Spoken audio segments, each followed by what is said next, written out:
இப்போ வந்து நாங்கள் சொப்புச்சம்மா விளாண்டு இருக்கிறோம். வாங்க சாமிக்கு இப்போ நாங்கள் சாப்பாடுலாம் செஞ்சு வச்சுட்டோம். சாமி பாட்டிக்கலாம் வாங்க. ஃபஸ்ட்டு தண்ணி தெளிச்சிக்கலாம்.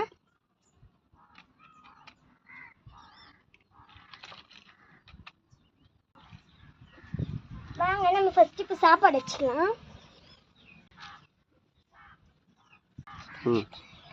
இப்போ வாங்க சாம்பார் ஊற்றிக்கலாம். கீரை சாம்பார் வச்சுக்கலாம். பேர் சொல்லுங்க ஐயா. பேர் பேர் வாங்க உண்டு வச்சுக்கலாம். கீரை பொரியல் வச்சுக்கலாம். பூ வறுவல் வச்சுக்கலாம்.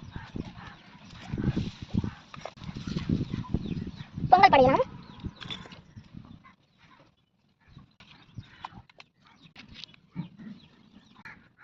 உங்க அம்மா